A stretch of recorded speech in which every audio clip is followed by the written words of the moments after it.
네, 이도 교수입니다. 7시고요. 시간이 됐으니까 여러분들 오늘 마지막입니다. 마지막. 네, 마지막인데 마지막도 좋은 내용들이 많이 있으니까 여러분들 끝까지 잘 들으시고 끝난 다음에 제가 잠깐만 광고 좀 하고 요거 끝내도록 하겠습니다. 일단은 장건희 연구원님 나오셨나요? 네, 네, 오늘은 새소리 나오나요? 오늘은 안 나옵니다. 네. 제가 지난주에 제가 두 번째 시간 녹화를 못했어요. 깜빡하고. 그래서 제가 그거를 유튜브에는 못 올렸는데, 오늘은 안 까먹고, 2시간 풀로 다 녹화하겠습니다. 네. 준비되셨으면 시작하시고 화면 공유해 주시길 바랍니다.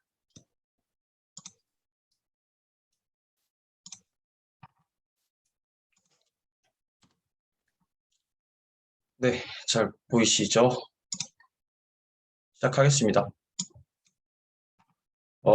먼저 시작하기 전에 네 번째 시간이 왔고, 어, 저녁 늦은 시간까지 와주셔서 여러분들께 너무 감사하다는 말씀 드리고 싶고, 귀한 시간 쓰는 만큼 좀 많이 배워서 좀 많은 걸 좀 얻어 가셨으면 좋겠어요. 오늘은 일정대로 패키지와 내장 함수에 대해서 해보도록 하겠습니다. 순서는 내장 함수부터 먼저 할게요.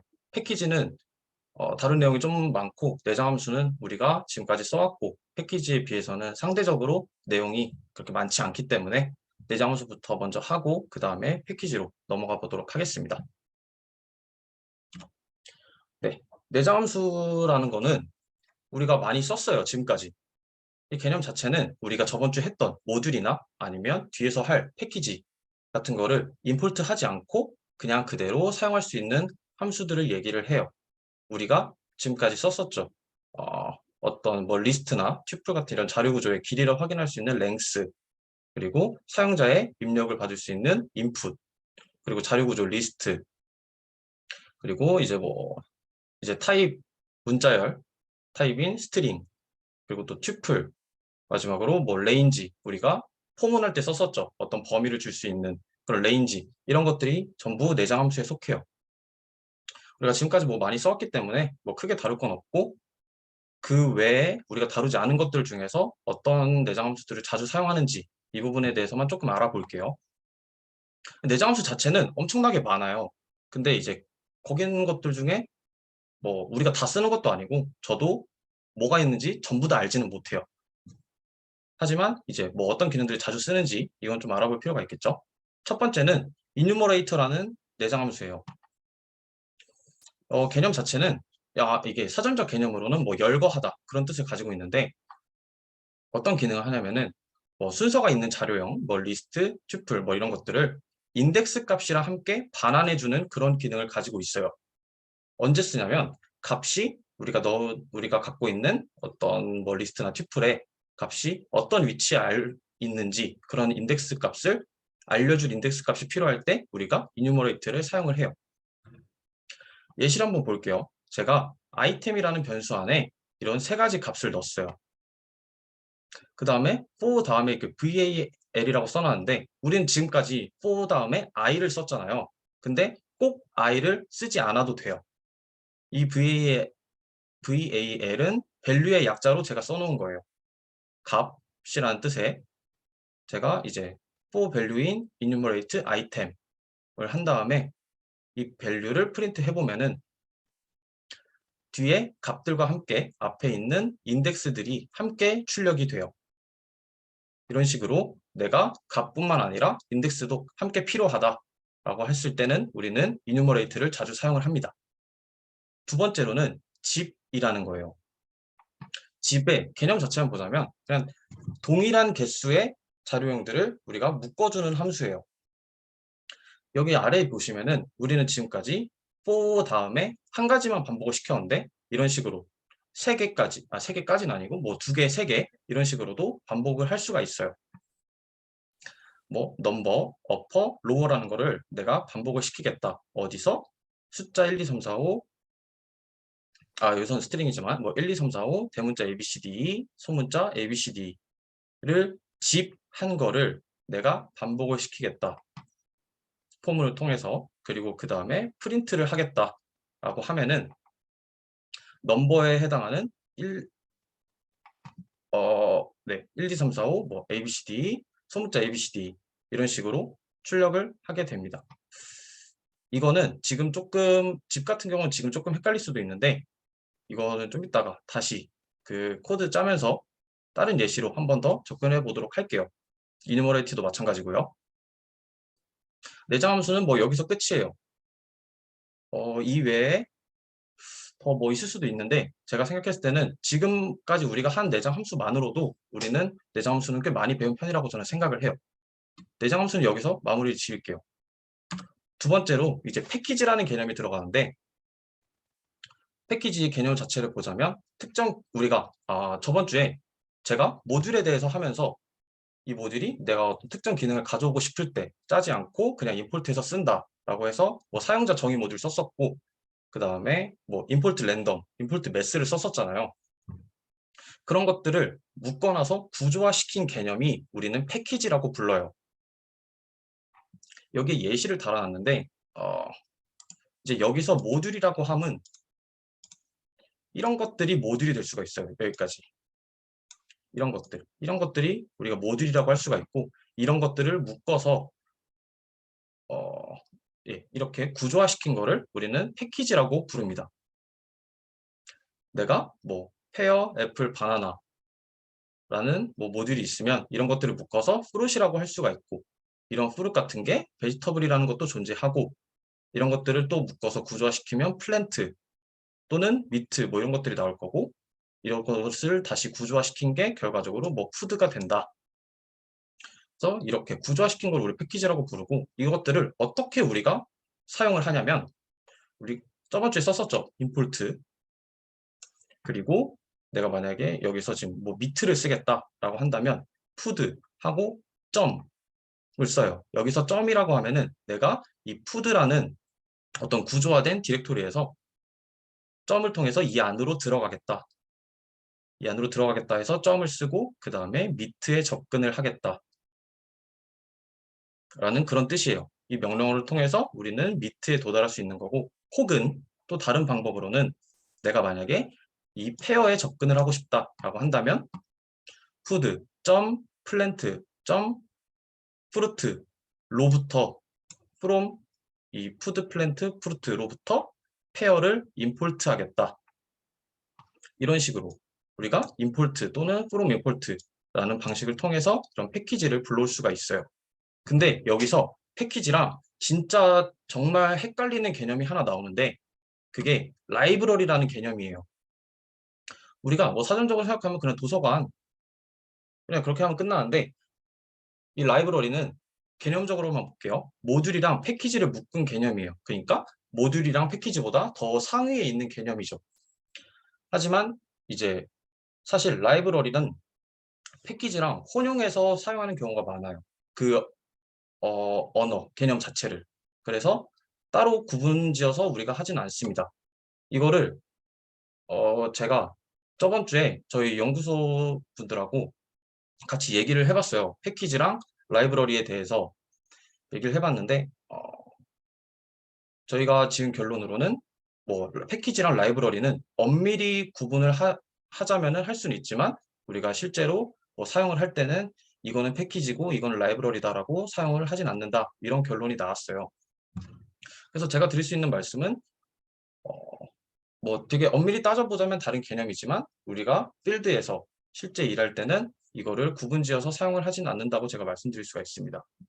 이런 라이브러리의 대표적인 예로는 뭐 넘파이, 판다스, 매플롤립이라는 세 가지가 있어요. 라이브러리도 종류가 굉장히 많지만 그 중에서 제일 많이 사용하고 제일 처음 배우는 게 이렇게 세 가지예요. 넘파이 같은 경우에는 뭐 연산 기능을 지원하고 수학적으로 어떤 계산이 필요할 때 그런 기능들을 지원하는 함수들이 들어있는 게 이제 넘파이라는 라이브러리고 두 번째로 판다스라고 하는 건 데이터 핸들링. 내가 어떤 데이터를 어떻게 불러와서 이것들을 분석을 할 때 좀 편리하게 해주는 그런 기능들이 들어있는 거를 우리가 판다스라고 하고요. 그 다음에 세 번째로 매플롯립이라는 게 있는데 이거는 시각화라고 써놨는데 그렇게 뭐 대단한 건 아니에요. 그냥 뭐 그래프, 우리가 생각하는 그냥 그래프를 좀 그래프 기능들을 지원하는 그런 라이브러리입니다.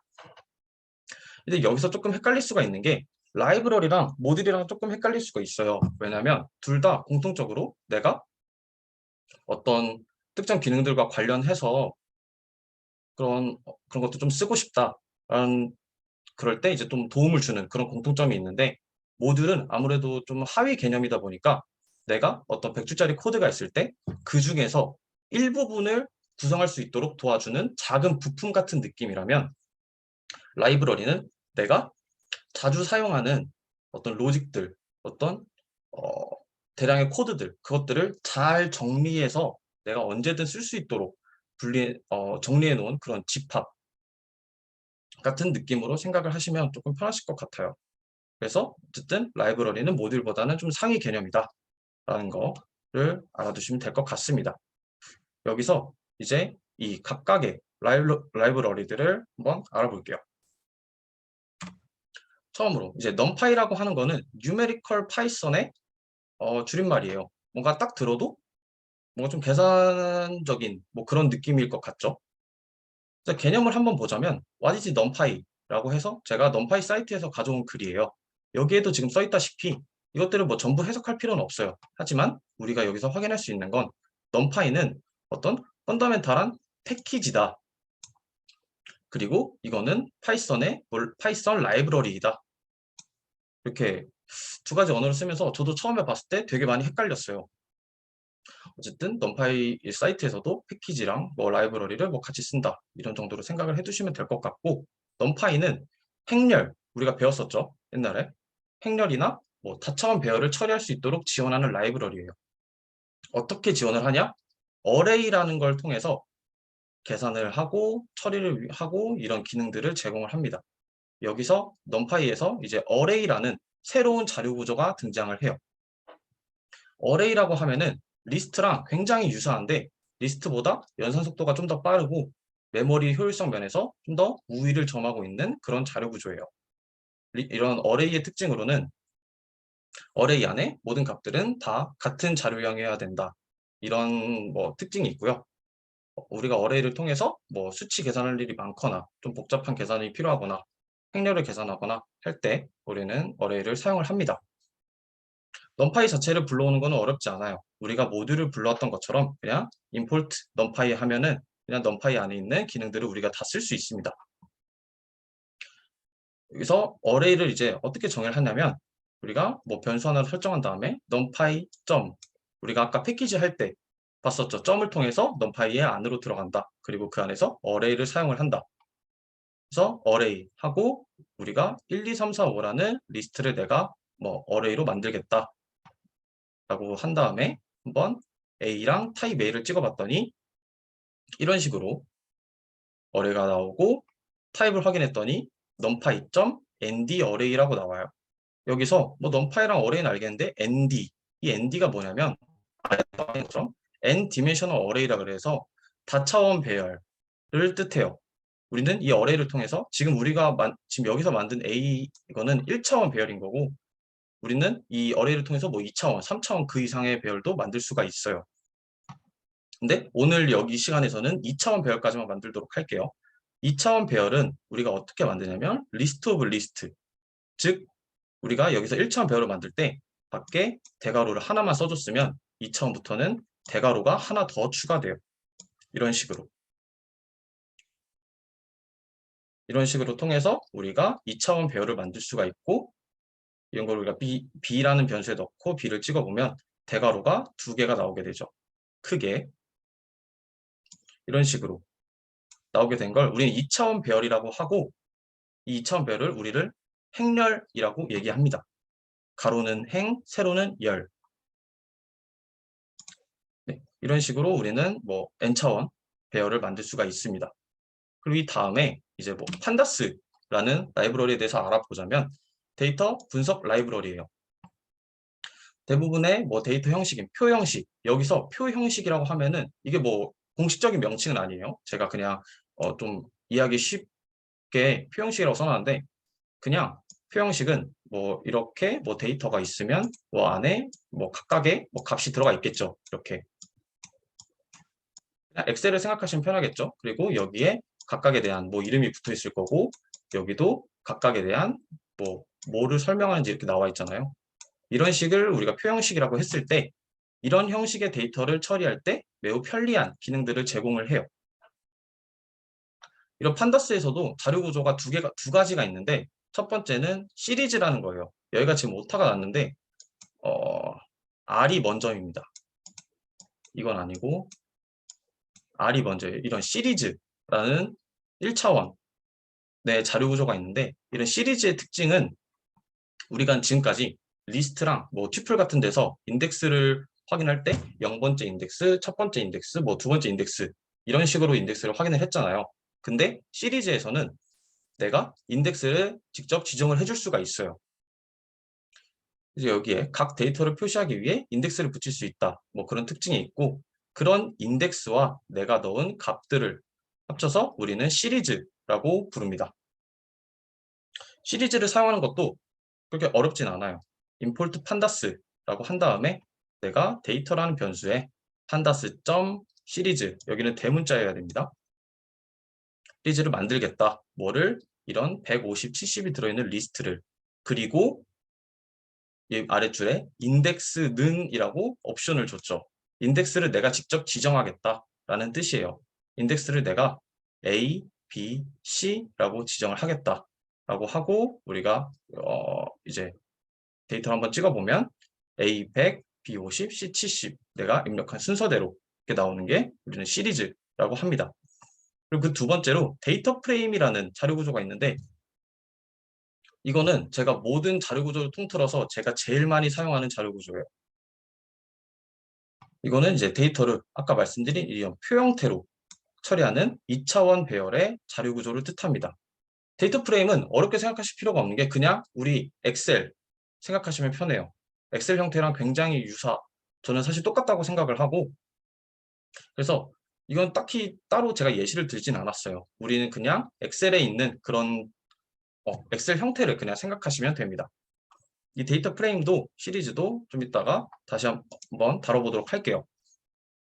판다스는 대표적으로 뭐 이런 두 가지 자료 구조들이 있고, 그리고 세 번째로 매플롯립이라는 게 있어요. 이거는 데이터 시각화 라이브러리라고 제가 말씀을 드렸고, 제가 여기다가 판다스로 처리한 데이터를 뭐 그래프 형태로도 나타낼 수 있다고 해놨는데, 굳이 판다스로 처리한 데이터가 아니어도 우리는 그 값들이 있다면 그거를 그래프 형태로 나타낼 수가 있어요. 예시를 한번 볼게요. import matplotlib 한 다음에 여기서는 점을 하나 더 붙여서, 여긴 점을 붙여서 pyplot까지 내가 가져오겠다. 그래서 matplotlib.pyplot.plot, 플롯은 이제 그래프를 그리겠다라는 뜻이고, 뭐를 그래프로 그릴 건데 1, 2, 3, 4를 내가 그래프로 그릴게 라고 이렇게 써놓으면 아래처럼 이렇게 그래프가 나와요. 이 그래프는 지금 여기 내가 적은 값이 여기에 Y축에 나오게 돼 있어요. 이렇게 1, 2, 3, 4 이런 식으로 내가 어떤 값을 지어주면 그거에 따라서 그래프를 그려줄 수 있는 게 이런 매플롯립이라는 그런 기능입니다. 지금까지는 뭐 넘파이 판다스 뭐 자료 구조에 대해서 말씀드렸는데, 사실 이거 말고도 넘파이 판다스 안에는 기능들이 굉장히 많이 있거든요. 매플롯립도 마찬가지고. 그래서 PPT에서는 이 정도의 개념만 소개를 하고 지금 바로 콜앱으로 넘어가 보도록 하겠습니다.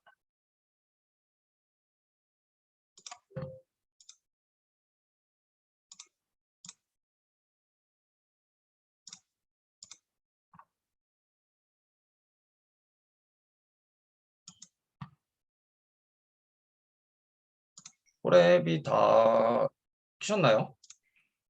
화면 좀 살짝 확대 좀 해주세요. 네.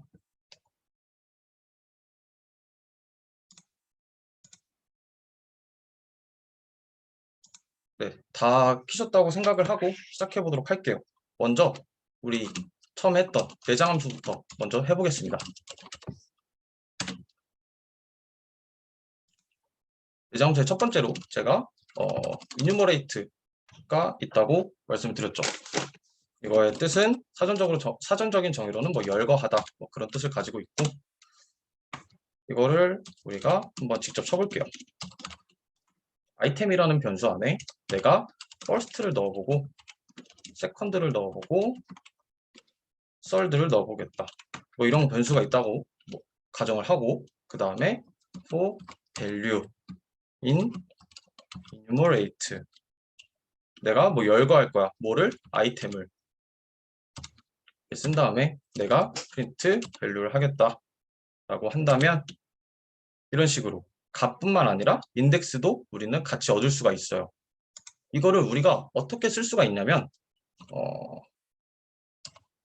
응용하는 방법에 대해서는 여기다가 두 개를 반복시켜 볼게요. 넘버의 약자인 num이랑 value를 enumerate로 받겠다. 왜? 어차피 enumerate를 통해서 우리가 받는 값은 두 가지니까. 그리고 내가 여기서 를 통해서 첫 번째 값을 내가 value라고 하겠다 한다면, 이런 식으로 넣을 수가 있습니다. 인덱스 번째 값은 그 값의 위치에 해당하는 이런 값들이 가지고 있다 라고 우리는 이렇게 뭐 enumerate를 쓸 수가 있고요. 두 번째로 집은 예시를 얼마 전까지 시험 기간이었잖아요. 시험 기간에 대해서 우리가 뭐 이런 사람들한테 점수를 구해준다고 해볼게요. 170, 뭐 50, 뭐 이런 식으로 있다고 하고, 우리가 포문을 통해서 한번 보도록 할게요. 네임의 약자인 n이랑 그레이드의 약자인 g를 우리가 집, 네임, 그레이드로 보겠다. 그리고 내가 n이랑 g를 찍어보면 뭐 이런 식으로 값을, 이게 제가 찾아봤을 때 좀 쉽게 설명한 예시가 있었는데, 이 집을 그냥 김밥이라고 생각하라고 말하는 그런 설명이 있더라고요. 김밥을 일정한 크기로 자르는 것처럼 집도 마찬가지로 똑같은 뭐 개수를 가지고 있는 이런 자료 구조들을 똑같이 자른다. 이런 식으로 이해하면 조금 편하다고 제가 찾아봤어요. 근데 내가 여기서 내가 프린트 ng를 한 것까지는 알겠는데 이걸 어떻게 사용을 하냐? 이게 굳이 포문을 안 써도 되기는 해요. 어떤 식으로 하냐면, 내가 프린트 집 네임 그레이드 이런 식으로도 사용을 할 수가 있어요. 근데 이 앞에 리스트를 붙여주도록 할게요. 그래야 안에 있는 값들이 나오기 때문에 이런 식으로 우리는 사용을 할 수가 있습니다. 이 집의 특징이 반환을 튜플로 한다는 그런 특징이 있어요. 그래서 여기에 이제 튜플로 감싸져 있는 거고, 내가 이것들을 얘네한테 이 안에 있는 값들에 접근을 하고 싶다라고 한다면, 우리 리스트 인덱싱 했었죠. 이런 식으로 하면 두 가지가 집을 통해서 동일하게 이렇게 나눠졌고, 그 중에서 내가 첫 번째 값에 접근을 하겠다. 이런 식으로도 우리가 사용을 할 수가 있습니다. 내장 함수는 뭐 이 정도에서 이제 마무리를 짓도록 할게요. 그리고 이제 중요한 것들, numpy에 대해서 해보자면, 일단 첫 번째로 우리가 어레이부터 하도록 할게요.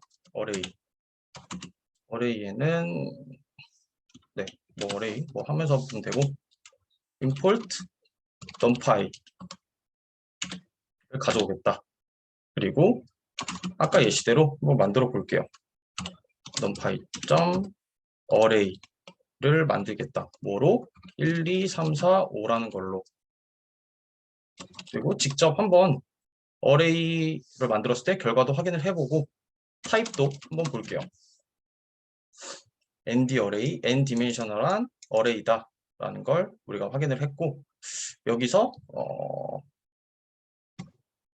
한번 그걸 확인해 볼게요. 리스트랑 어레이랑 제가 그러니까 어레이 아까 말씀드리면서 리스트랑 굉장히 유사한 개념이다라고 말씀드렸는데 어떤 차이점이 있는지 한번 여기서 보도록 할게요. 일단 리스트를 하나 정의를 해줘야겠죠. 리스트를 똑같이 1, 2, 3, 4, 5로 해주고 그 다음에 어레이의 약자입니다. AR만 써주고 얘는 numpy 점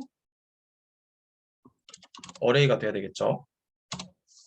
여기서는 그냥 이 위에 있는 리스트를 그냥 어레이로 만들게요.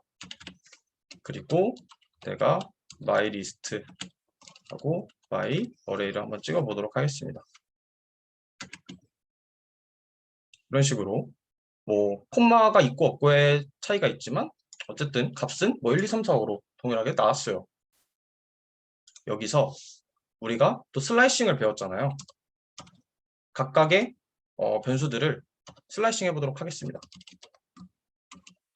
여기서 myList에 내가 0번째부터 2번째까지의 값을 가져오겠다. 어레이도 마찬가지로 내가 0번째부터 2번째까지 가져오겠다. 하고 각각의 값들, 뭐 우리는 알겠죠? 어떤 값들이 들어있는지. 그래도 확인을 한번 해볼게요. 1, 2, 1, 2. 그러니까 잘 들어왔어요. 여기서 변화를 좀 줘볼게요. 제가 이 myList 슬라이스, myArray 슬라이스는 둘 다 1, 2만 들어있어요. 0번째 값을 마이너스 100으로 바꾸겠다. 마찬가지로 myArray 슬라이스도 내가 마이너스 100으로 바꾸겠다.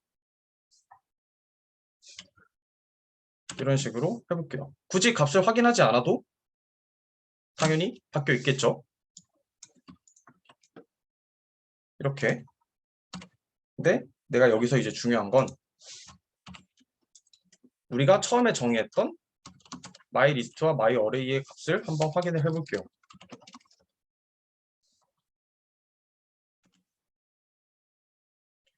다르죠.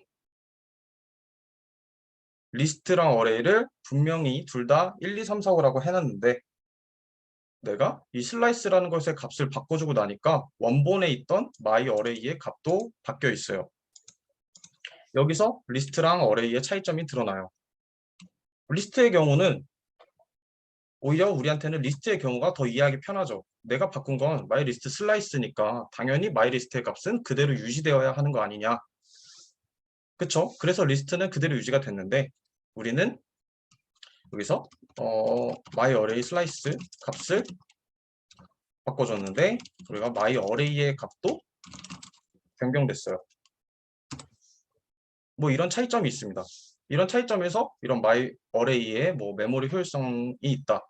뭐 그런 뭐 장점도 뭐 있게 되는 거고 여기서 우리가 리스트랑 어레이를 그러면 각쪽 이래도 뭐 유사한데 어떤 경우에 사용하냐면 리스트의 경우는 우리가 수정 즉 뭐 안에 값들을 추가하거나 아니면 뭐 삭제하거나 뭐 변경하거나 이런 경우가 좀 빈번할 경우에 우리가 사용하는 거를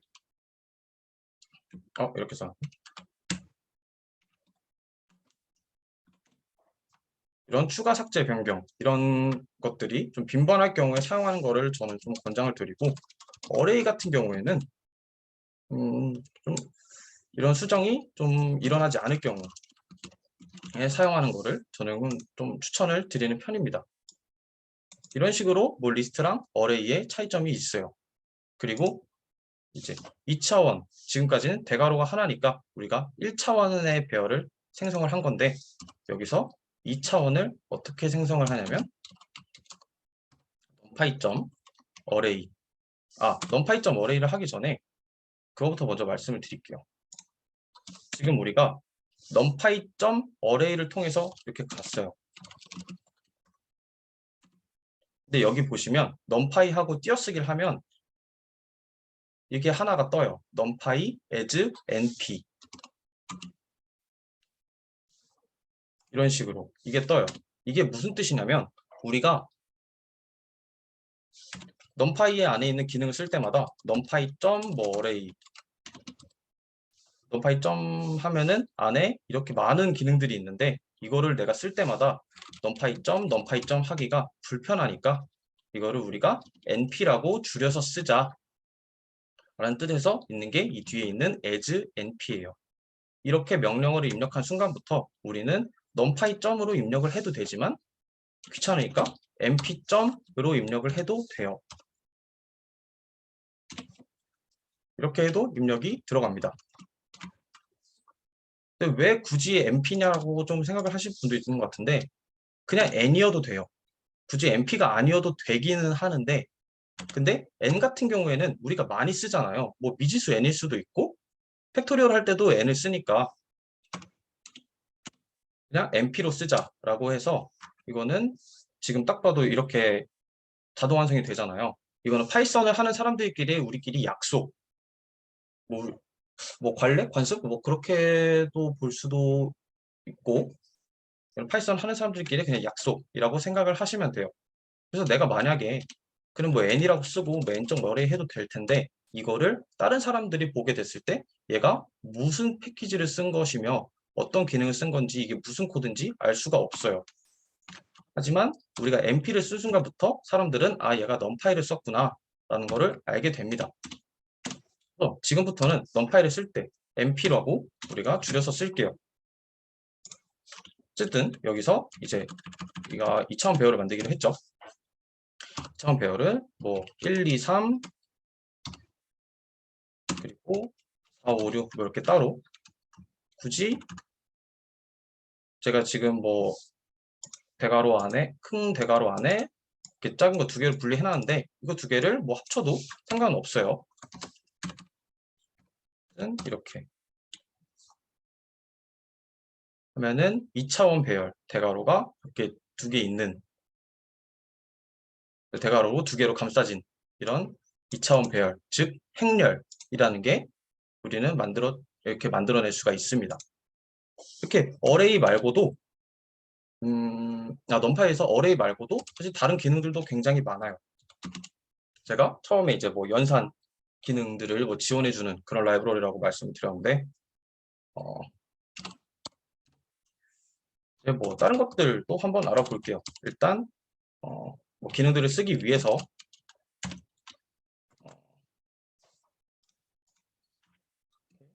두 가지 array를 만들어 보도록 하겠습니다. 이런 식으로. 그래서 이번에는 여기서 array 간 연산에 대해서 한번 볼게요. np. 해도 이렇게 나오죠. numpy랑 똑같아요. 여기서 우리는 가장 간단한 거 add부터 해볼게요. 딱 느낌이 오죠. 파이썬은 직관적인 언어니까. 더하겠다. 뭐를? a랑 b를. 그러면 이런 식으로 두 가지가 더한 값이 나오게 되고 더하기가 있으면 당연히 빼기도 있겠죠. 빼기는 subtract. 뺄 거야. 뭐를? a에서 b를. 이런 식으로 뺄셈도 가능하고 혹은 뭐 곱하기, multiply 곱할게 a랑 b를.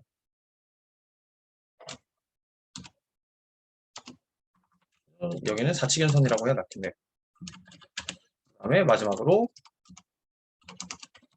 나누겠다 a랑 b를. 이런 식으로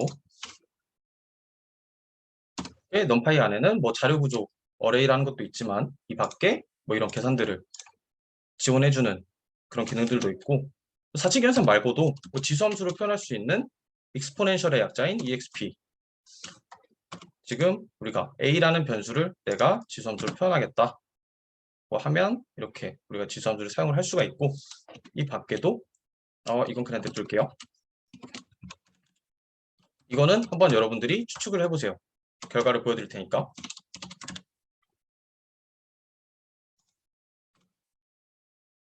어떤 값일까요?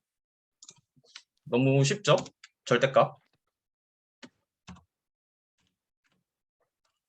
절대값을 나타낸 게 ABS 우리가 쓰고, 이 밖에 제곱근을 나타낼 때 뭐 25 하면은 이제 5가 나오는 이렇게 제곱근, 뭐 이런 그냥 수학이랑 관련된 그런 것들을 이제 다 넘파이 안에 들어있다고 생각을 하시면 돼요.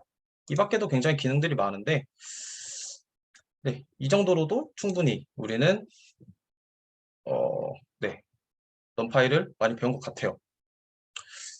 이 다음에 이제 판다스. 그래서 알아보자면 판다스에 아까 시리즈가 있다고 했죠. 시리즈의 특징으로 인덱스 이름 지정 가능하다는 점, 그리고 값들의 뭐라고 해야 될까요? 서로 다른 자료형을 넣을 수 있다는 점,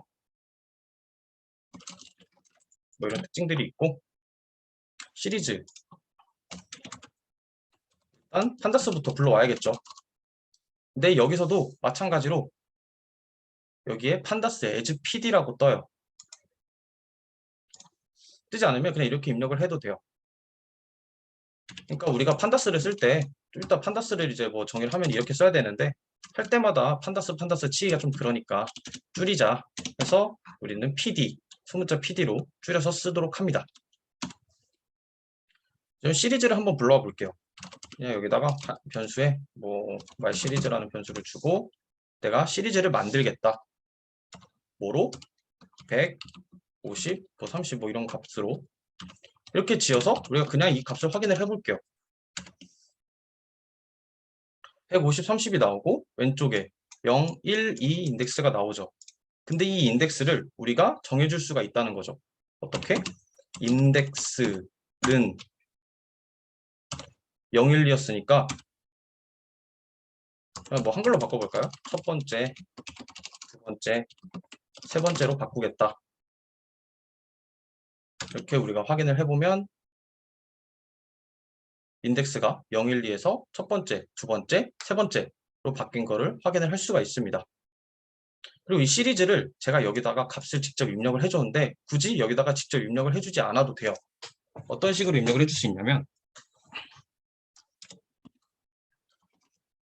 여기다가 이런 변수를 하나 새로 만들게요. 테스트 어레이라는 변수를.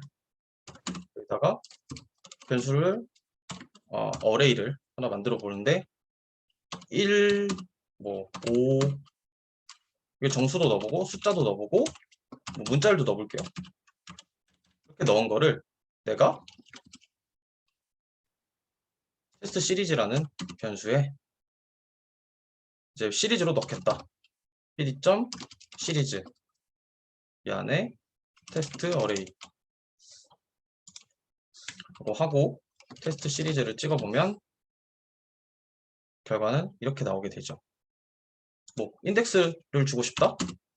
인덱스 하고 여기다가 내가 넣고 싶은, 여기에 뭐 인덱스 뭐 여러 개 줄 수 있죠. 그냥 뭐 아이디처럼 뭐 학번을 줄 수도 있을 거고, 아니면 뭐 이런 식으로 길을 줄도 되고, 이런 식으로 내가 인덱스를 이렇게 직접 지정해 줄 수 있다는 게 이제 시리즈의 그런 특징이라고 할 수가 있어요. 그리고 데이터 프레임에 대해서 해보자면 행과 열로 이루어진 2차원 배열의 자료 구조라고 말씀을 드렸습니다. 얘는 제가 회사 다니고 나서부터 항상 끼고 다니는 것 같아요. 항상 얘를 끼고 사는 것 같아요. 전 데이터 프레임을. 데이터 프레임은 이것도 어려울 건 없습니다. 변수를 데이터라고 할게요. 저는 이제 뭐 기본적으로 데이터 프레임을 변수로 받을 때 데이터 혹은 df 이런 식으로 받거든요. df 이제 뭐 데이터 프레임의 약자로 여기서 뭐 데이터라고 할게요. pd. 대문자 d 그리고 대문자 f, 대문자 df. 데이터 프레임을 정의하는 방법은 한 가지가 아니에요. 일단 첫 번째부터 보자면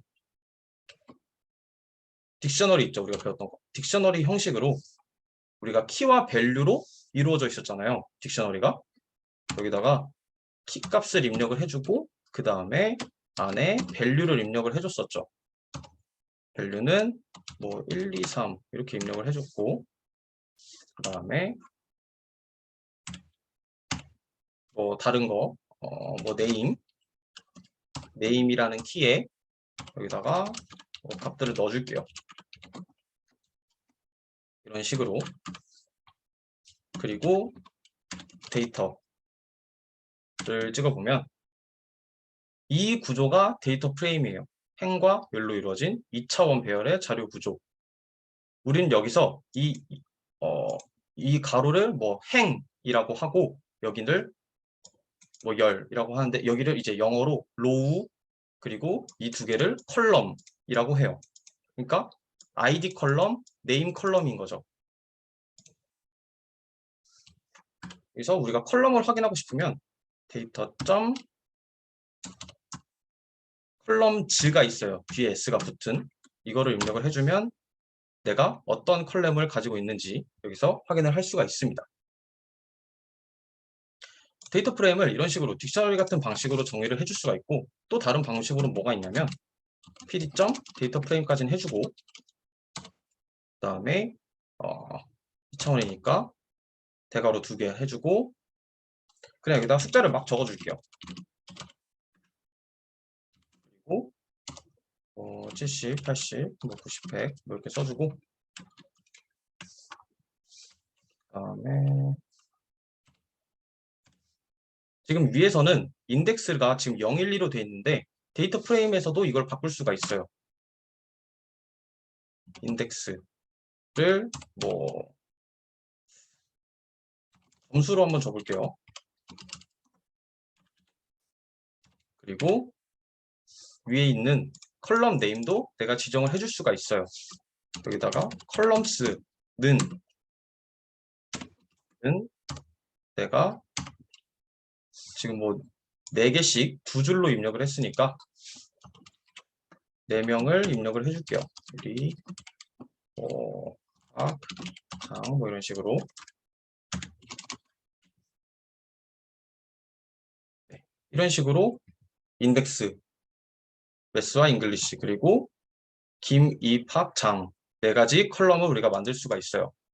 이런 식으로 뭐 데이터 프레임을 생성하는 방법인데 뭐 편하신 대로 쓰셔도 돼요. 뭐 정답은 없습니다. 여기에. 뭐 데이터 프레임을 생성하는 일은 그렇게 많은 것 같진 않은데 사실 데이터 프레임을 우리가 생성한다기보다는 외부에 있는 데이터를 우리가 가져오는 경우가 더 크거든요. 실제 우리가 일을 할 때는. 그래도 뭐 어떻게 생성하는지는 알아야 되니까 이렇게 뭐 생성을 하시면 되고 여기서 조금 헷갈릴 수 있는 개념들을 하나 짚고 넘어갈게요. 행렬 데이터 프레임.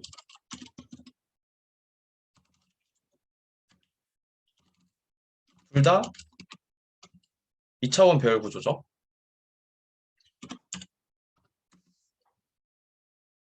근데 우리가 행렬을 배울 때 행렬이 안에 항상 숫자만 있었잖아요. 행렬의 특징으로는 행렬은 모든 데이터 타입이 다 동일해야 돼요. 그게 뭐 숫자든 뭐든 다 동일해야 하는 반면 데이터 프레임은 서로 다른 유형의 데이터를 저장할 수가 있습니다. 이런 차이점이 있어요. 무슨 말이냐? 여기서 얘를 소수로 만들어도 혹은 얘를 문자로 만들어도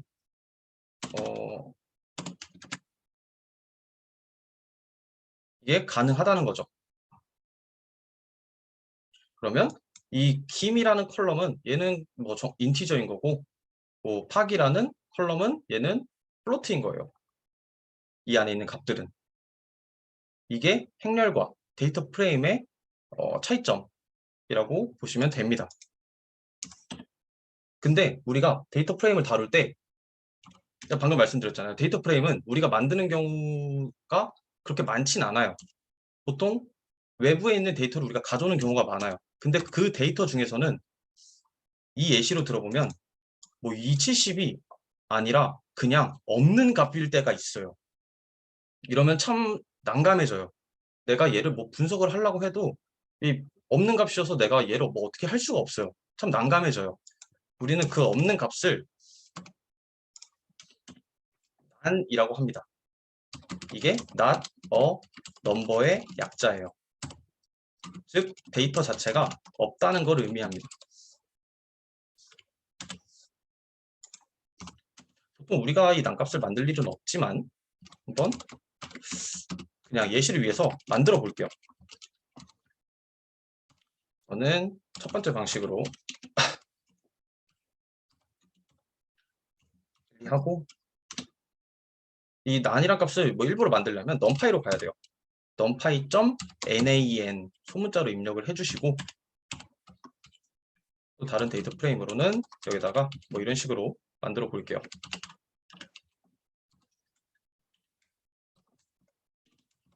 널디프라는 이름으로 보이시죠? nan, not a number. 데이터 자체가 없다. 제가 일부러 만든 거예요. 얘는 뭐 문자열도 아니고 뭐 아무것도 아니에요. 그냥 0이라는 다른 개념이에요. 0은 0이라는 숫자가 들어가 있는 건데 이 나는 그냥 비어있다. 없다.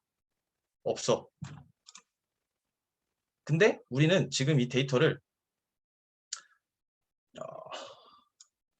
지금 뭐 우리가 값이 뭐 6개밖에 안 들어가니까 이렇게 확인을 할 수가 있는데 실제로 데이터를 다뤄보면 몇천 개가 기본이에요. 몇천 개의 행에다가 컬럼도 뭐 10몇 개, 20몇 개 뭐 그런 것들이 있는데 거기서 내가 이 NAN 값을 찾는다? 하나하나 둘러보기에는 시간이 너무 오래 걸리죠. 비효율적이고.